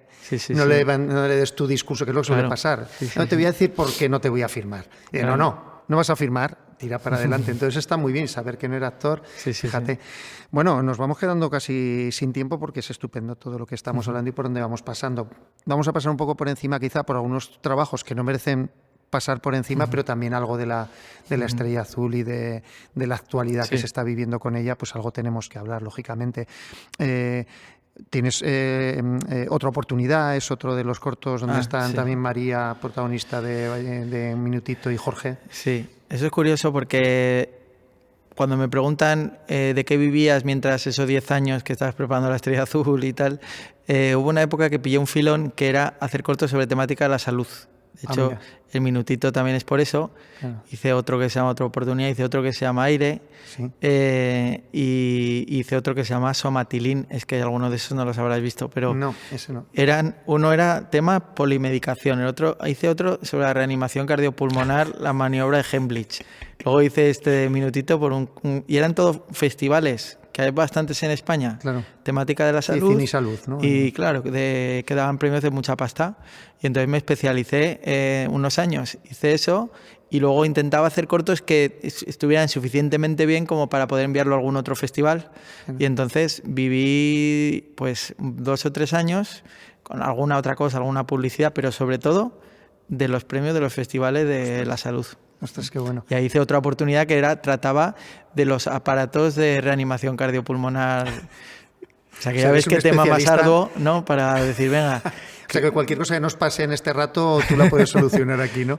Bueno, algo aprendí. No se puede pasar por alto tampoco un acercamiento. Tú ya has estado en el sitio donde se gestiona el tema de los Goya, ya has hablado con gente de la Academia en otra ocasión, porque hiciste gastos incluidos. Sí. Seguimos hablando también de esa colaboración desde la productora, desde Pez Amarillo, con Amelia, y en este caso, efectivamente, es un producto que estuvo nominado. Hostia, un producto, pero yo sí no he hecho eso nunca yo, porque de un producto, una obra que estuvo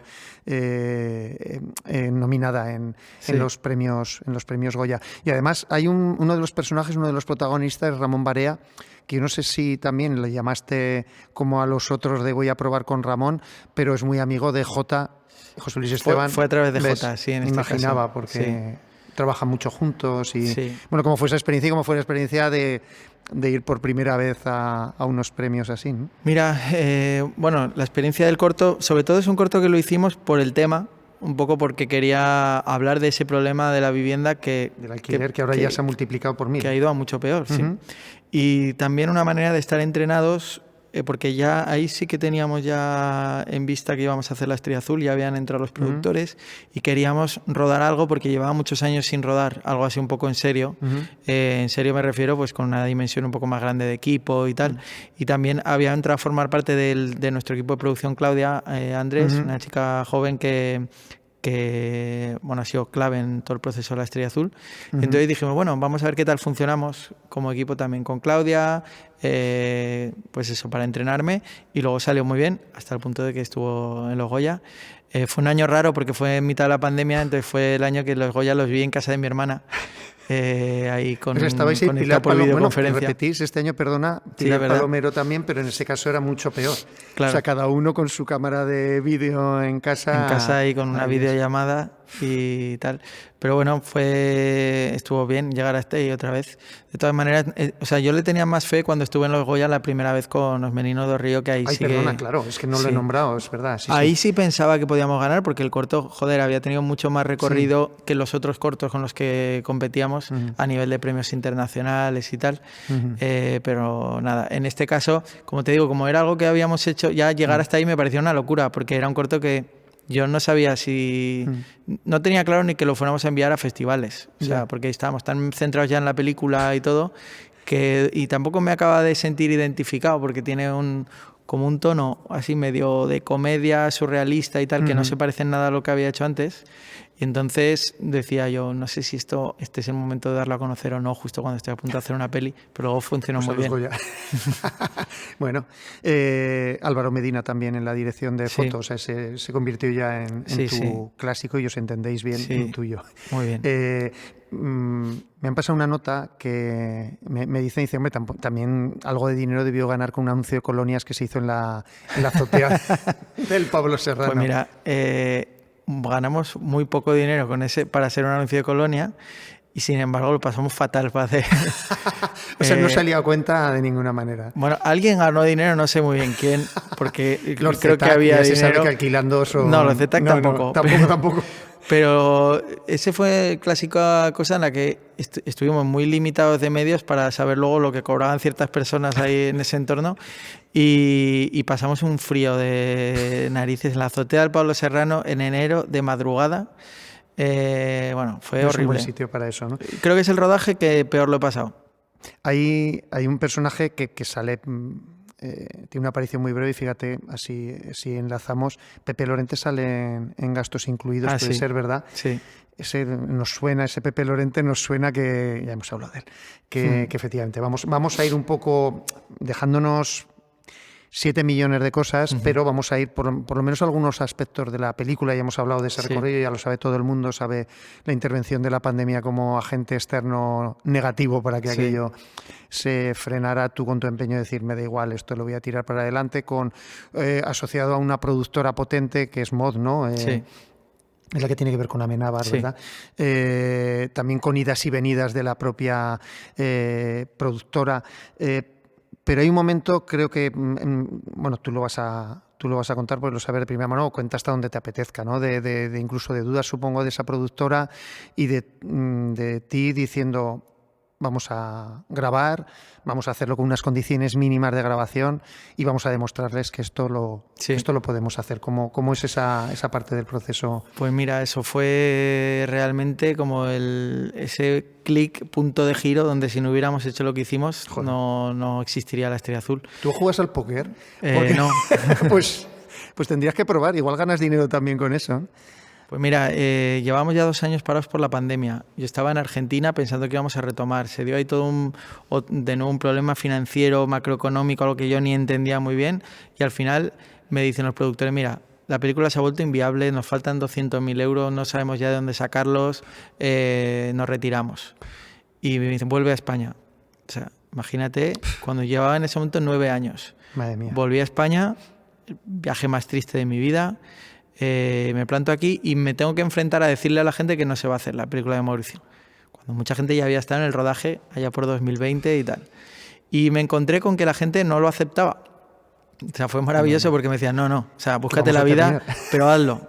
O sea, me acuerdo un día, Jorge Martínez, me lo encontré por la calle por Jorge la noche. Martínez, recordamos, músico, sí, poeta. Que él ha escrito el libro de Más Birras y tal. Es. Me dijo, ¿qué quieres? ¿Dinero? Yo te puedo ofrecer 30.000 euros, me acuerdo que me dijo. Me cago en la leche. Y hay que decir que estaba borracho, pero, no te... pero bueno, creo que me los habría dado, sinceramente. Y entonces empecé a pensar que realmente había que aprovechar de alguna manera toda esa ola de cariño, de fuerza de todo el entorno que querían aportar algo. Que yo no quería, obviamente, aceptar el dinero de nadie, porque dices, ¿cómo vamos a aceptar una productora enorme de Madrid que podría poner dinero? Ellos no lo están arriesgando y lo va a arriesgar gente de Zaragoza todo su dinero, me parecía. Entonces, yo intenté que la productora aceptara rodar la película con una cámara más barata, con una dimensión de equipo menor, como reestructurando muchas cosas que yo sobre el papel les transmitía que la película no sería peor, sino que sería mejor. Claro. Que en el fondo lo esencial de la película, que es la relación de los actores y todo, se iba a ver menos interrumpida por el dispositivo cinematográfico, ¿no? Claro. Pero ellos, me acuerdo que me lo resumieron así después de un Skype en el que yo me había llenado de argumentos y de ejemplos y otras películas y dijeron, muy bien, pero en MOD no hacemos esas películas. Joder, ¿sabes? Macho. Y claro, fue demoledor porque es verdad, pues ellos hacen películas normalmente dentro de un entorno pues más industrial, más grande. Y entonces fue cuando dijimos, bueno, vamos a mostrárselo y que lo vean, no en teórico, sino que vean las imágenes. Entonces construimos todo el decorado, lo construyó sobre todo mi hermano Salva, que es ingeniero, nunca había hecho nada de cine, se echó a la espalda eso, pues ahí leer un poco, tal, pensar cómo hacer esto, lo otro, cabeza, sentido común, y construimos un decorado que muy poca gente piensa que es un decorado, o sea que realmente lo ves y todo el mundo piensa que es un piso real, ¿no? Hasta que se descubre en la película. Y decidimos rodar algunas de las escenas más difíciles. Toda la escena en la que aparece la orquesta en el bar, que es una orquesta que toca en directo con 20 músicos metidos dentro de un bar. Trabajo a veces con el director de la orquesta. Vale, pues Abilio sí, haciendo... Sí. Claro, con Abilio haciendo de director. Sí. Y entonces, lo rodamos con una Blackmagic. Cuando habíamos empezado a rodar con la Alexa, para el que no sepa, pues la Alexa es una cámara que puede costar, no sé, 60.000 euros, con unas ópticas que podían costar más que la cámara, Zeiss Super Speed, y lo terminamos rodando esto con una Blackmagic, con unas ópticas Zeiss de fotografía, que a lo mejor cuestan 5.000 euros. Es decir, una diferencia brutal, y a los productores les enseñamos el resultado en el Palafox. Pedimos permiso a los del Palafox y lo vieron lo rodado en 2020 y seguido lo rodado de esta manera, y no les dijimos que estaba hecho con una cámara diferente, les dijimos que estaba hecho con la misma cámara, que nos la había prestado un amigo y tal, y lo vieron y se quedaron impresionados, les encantó, y dijimos, mira, hemos ahorrado 2 semanas de rodaje, con lo cual ya no tenemos este problema de dinero y tal. Y entonces dijeron, joder, pues bueno, pues vamos a seguir adelante. Y luego les dijimos, pero es que además resulta que está hecho con una cámara que vale 2.000 euros, si no has notado la diferencia en pantalla de cine, en un material sin etalonar y tal, ¿qué sentido tiene que no nos vayamos con esta cámara? Y nos fuimos con esa cámara a hacer todo en Santiago del Estero. Sí, qué bueno. Y... O sea, es bestial la calidad que hay. Yo me acuerdo, bueno, de hecho, por ello lo empleaste también como tráiler, teaser de la peli y todo lo que hay alrededor del fuego, Sí. todas las escenas son bestiales, los caballos,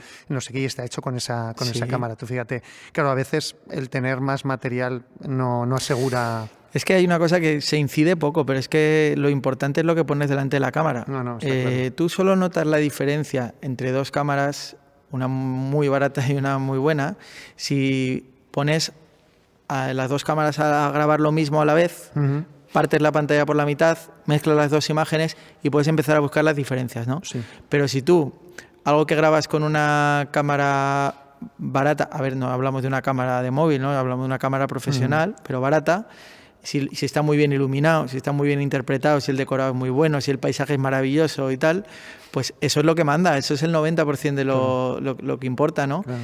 ¿Qué pasa? Y si en una cámara muy buena iluminas muy mal y tal, la cámara no te lo va a salvar. No. Y eso, que parece una cosa muy de sentido común, a veces pensamos que lo importante es la cámara. De hecho, muchos rodajes se construyen alrededor de vamos a hacer unas fotos con esta cámara tan guay, ¿no? Pero luego todo lo que estás poniendo delante es una mierda. Y a veces lo que sí que ocurre es que una cámara grande condiciona mucho el rodaje. Claro. Porque vas con miedo a todas partes con una cámara que vale 60.000 euros. O sea, ¿cómo metes esa cámara en el río? Claro. Sin un super seguro, sin una carcasa que cubra la cámara por si se te cae el agua, con todo el mundo tenso, con los productores tensos. Sin embargo, aquí lo que hicimos fue comprar varias y si se nos caía una, pues teníamos otra. Y luego las vendimos todas de segunda mano y nos costó la cámara 200 euros de toda la película. Me cago en la leche. Frente a 80.000 euros, que era el presupuesto de alquiler de la cámara más las ópticas. O había que meter la cámara en un coche, pues te metes con la cámara en el coche. Con la Alexa no cabíamos en ese coche, ya necesitas un cámara car, una grúa, no sé qué. Es decir, hay montones de cosas que un dispositivo más pequeño, al menos para esta película, servían. Obviamente, si vas a hacer la Guerra de las Galaxias y te está dejando, no sé, 200 millones de euros, no tiene sentido ahorrar en una cámara. Muy al contrario, de hecho, le da más caché a la película que se ha hecho porque esa empresa seguramente hasta pagará por decir, llevan nuestros productos. Claro. Esto me lo decía hace poco un amigo, estuvo en un anuncio y dice, venga, empezamos. Dice un amigo actor, dice su texto y hacen todos, ajá. La verdad es que estaba bien, quiero decir, estaba para decir tal cual, pero estaban los que pagaban el anuncio por allí cerca. Y entonces se le acercó uno de los de la productora y dice, vamos a repetirlo 5 o 6 veces, porque si no, ¿cómo vendemos esto a esta gente? ¿No? Y dice, vamos a hacerlo otra vez, a ver si tal cual. Venga, y otra vez. Bueno, por supuesto se quedó la primera porque ya estaba bien, ¿no? Sí, a veces influyen otras cosas que no es que al final el producto. Voy a decir el producto, es que a partir de ahora yo voy a decir siempre el producto, ¿no? Ostras, llevamos un ratico bueno hablando, no obstante, ya hemos comentado algo de La Estrella Azul. Por otro lado, bueno, qué decir de todos, porque Cuti, lo mismo, volviendo a un tipo que es un músico, no es un actor, y está nominado en los Goya.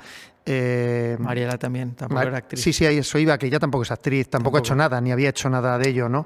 De hecho, yo creo que eso le otorga también algo también creíble, que es la timidez y el miedo a, bueno, algo que una actriz lo trabajaría para decir, bueno, viene un tipo que no lo conocemos, no sabemos si te ha matado a gente en España y se mete en nuestra casa.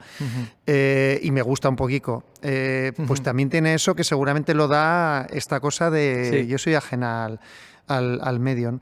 Bueno, ¿cuántas son? 8 o 9 nominaciones. 9. 8, sí. 8. Ya te había echado una. A Pilar Palomero le había quitado una. Ahí está bailando estoy como las votaciones en Estados Unidos, ¿no? Un escaño u otro, ¿no? ¿Con qué expectativas vas, si es que se puede ir con algunas? Digo que supongo que vas con prevención de decir, bueno, aquí estamos. O sea, vamos a una fiesta. Realmente, aunque suene atópico, el premio para mí ha sido las 8 nominaciones. Porque era muy difícil que la película que se estrenó en febrero, siempre nos decían como las películas que se estrenan a principio de año normalmente mueren, claro. Y el 90% de las pelis que ganan los Goya se han estrenado en la segunda mitad del año. Claro. Entonces, que sea nominada. Luego, ópera prima, que es nominada a muchas más cosas, tampoco ocurre casi nunca. Claro. Eso es una rareza. Claro. Entonces, sí, con director Nobel, que a veces sí que pasa que una película esté como a mejor película con un director Nobel, porque sí, ha pasado unas cuantas veces. Ha pasado veces, ¿no? Algunas veces, pero tampoco es lo más común. No, o sea, no, claro. Muchas veces gana director Nobel una película y esa película no está casi en otras categorías. Hay ejemplos, pues Verano, Las Niñas, películas muy buenas que resultó que además eran. Entonces, digamos, había muchos elementos en contra también. las películas que no tienen actores conocidos lo tienen mucho más difícil para estar en los Goya. Eso es así. Siempre pasa que si tú tienes a Eduard Fernández o a Luis Tosar o tal, pues la gente se fija más en esa película. Entonces, haber vencido todo eso en una película que además tuvo toda esta guerra detrás, llegar a este punto y tal, pues lo que ha hecho es que mucha gente ahora está bien descubriendo la película ahora. Yo tengo un buen medidor que son las redes sociales, que hay picos en los que de repente te empieza a escribir mucha gente, luego baja un poco tal, y ahora ha subido un mogollón porque se da esto de que la gente quiere ver las películas de los Goya para ver ese día la gala más entretenida, ¿no? Claro. Entonces, ese es el verdadero premio, que gracias a esto la película llega a un público que no iba a llegar, que vamos a estar un montón de gente en la fiesta porque al tener varias nominaciones pues cabemos más. Ganar o no ganar, sinceramente creo que condiciona poco la carrera. Fíjate, Pablo Ortiz tuvo muchas nominaciones con La novia y eso le ayudó muchísimo en la carrera, aunque no ganó más que creo que ganaron un par. Pero la gran noticia fue que la película había sido muy reconocida con muchas nominaciones y tal. Yo mismo he estado 2 veces nominado y no he ganado, y me doy cuenta que eso no ha sido un problema, porque incluso mi trayectoria yo creo que ha ido mejor que algunos que ganaron alguna de esas ediciones, ¿no? Entonces realmente hay que concederle al premio una importancia muy relativa. Quizás son más importantes premios. Hace poco ganamos el Festival de Almería, nos dieron bastante dinero, y ese dinero sirve para poder contratar a gente en mi entorno que me ayuda y tal, o para yo mismo tener un poco de aire, y a lo mejor eso es más importante, tener, tengo 6 meses más para escribir el guión sin tener que pensar en la pasta, que el hecho de ganar un Goya, que es una estatuilla que no te va a dar dinero. No es para desvalorizar el Goya, ¿no? Pero para poner un poco, porque en este país, a diferencia de otros países que no tienen unos premios tan importantes, parece que el Goya es como todo, ¿no? Una cosa de todo o nada. Y yo creo que, bueno, que hay que ponerlo ahí en cuestión. Obviamente, yo voy ahí con ganas de que ganemos todos. Claro, hombre. No soy tampoco de los de, no me quiero hacer ilusiones. Yo voy con la ilusión de, pienso, podemos ganar todo, claro que sí, ¿por qué no? Pero luego si no ganamos tampoco me lamento más que... Hay 10 minutillos que te jode un poco, o sea, de verdad, ¿eh? Y luego empiezas a pensar ya... Está en la fiesta, en modo fiesta. En que al día siguiente, la otra vez, al día siguiente de no ganar con gastos incluidos, al día siguiente literalmente por la mañana, estaba localizando bares para la Estrella Azul con toda la ilusión de ya está, esto... ¿Qué vas a localizar cuando pase esta ceremonia? ¿Qué es lo siguiente? Bueno, ahora lo que voy a hacer es encerrarme en algún momento dado a escribir, porque vas a tener que dejar un poquito la guitarra. Claro. Sí, de hecho... Y los festivales... Sí, eso te lo he dicho alguna vez, me parece, te mando alguna vez algún mensaje de decir, recuerda que estaría bien que haya una película después de La Estrella Azul. Sí, porque es que es verdad que no paran de llamarnos para conciertos cada vez más. Joder, macho. Sí, claro. Ahora tenemos el día 5 Logroño, Barcelona, Madrid, el Azquena vamos a tocar también. Ostras, el Azquena, que eso era es el mítico del rock, además, por ahí arriba, por el País Vasco, ¿no? Vitoria. En junio. Sí, en Vitoria, sí. Sí. Pero bueno, sí que ahora toda la primavera me he liberado la agenda del todo, o sea, ya he dicho ni una clase, ni una charla, ni una entrevista, nada, para poder ponerme a escribir, porque ha sido... Realmente lo de La Estrella Azul es que a mucha gente le gusta la intrahistoria. Entonces mucha gente nos llama para que contemos estas cosas, todo esto de cómo lo hemos rodado, y aparte los conciertos. Entonces ha sido el doble, yo creo, de promoción que una película media. Sí, pero el hecho además de que eso calara, lo hicisteis muy bien, con lo cual eso es un trabajo añadido. Quiero decir, por ejemplo, todo el tema de famosos, por decirlo de alguna forma, hablábamos antes de Pedro, antes de empezar, Mikel Erenchun. La hija de Antonio... Alba Flores. Joder, Alba Flores, no me salía el nombre de ella. Sí, eso fue un petar, vamos, una explosión, porque emocionaba verlos emocionados. Entonces, eso fue un hallazgo para el que hay que trabajar. Claro, es que has hecho mucho trabajo alrededor de la película. No puedes contar de qué vas a escribir, por supuesto, ni con qué actores vas a contar. Que no tengo claro, tengo un par de ideas. Me apetece hacer algo que esté al límite de la ciencia ficción y la ciencia. O sea, algo pues en línea de, yo qué sé, 2001, no tan ambiciosa, ¿no? Pero a mí me gusta mucho el cine que se mueve en esos límites entre lo que a día de hoy se considera magia, pero en algún día va a ser ciencia dentro de poco, ¿no? Claro, como esos ese límite. Y por ahí tengo varias ideas que se moverían en ese terreno, sí. Joder, macho. No sé, yendo a lo fácil tú, ¿no? Bueno, luego todo es difícil, o sea que... Sí, bueno, luego todo es difícil. A veces una película de ciencia ficción puede ser más fácil que una peli como hemos hecho con miles de extras entre 2 continentes y tal. Sí. Se me quedan mil cosas para comentar, 1000. Hemos hablado antes de Pedro, fíjate, de que su videoclip de La Gloria vaya con las imágenes de Santiago del Estero, donde él también estuvo. Mira, casi por terminar, porque también pasó por aquí y así lo recogemos, también fans de su trabajo, es Nacho Blasco. Sí. ¿Cómo ha sido montar con él la película? Pues mira, ha sido una experiencia muy grata. Lo primero porque es muy buena persona. Te iba a decir, empezando porque es un buen tipo. Sí. Y ya estar currando con él es bien. Claro, eso, pues mira, como decía Orson Welles, ¿sabes que le preguntaron una vez? ¿Has preferido a veces trabajar con actores amigos que a lo mejor no eran los ideales para el personaje y tal? Y él dijo, por supuesto. Bueno, en este caso era ideal para el personaje, pero es que además se ha convertido en un amigo, que no lo era al principio porque casi no lo conocía. Tuvo una implicación brutal porque vino al rodaje. Creo que él lo contó, se vino a Santiago del Estero, fue un apoyo increíble cuando yo tenía dudas, pues él es una persona muy centrada, con mucho criterio, nada distraído, no tiene redes sociales, o sea, saben que le preguntas y él estaba atento, firme, ahí al lado, a disposición, ¿no? Entonces, en ese sentido, buenísimo. Y luego ya el montaje, nos lo dividimos un poco, o sea, no estábamos juntos en el mismo ordenador, sino que yo estaba en Canarias, él estaba en Madrid, cada cierto tiempo nos juntábamos y nos dividíamos escenas. Y al final, la fase final, estuvimos ya juntos cuando ya todas las escenas estaban montadas y estaba el conjunto de la película. Sí que estuvimos en Madrid bastante tiempo juntos y ahí hubo mucha batalla con los productores que pensaban que había que recortar la película más, que no les gustaban algunas de las escenas y tal.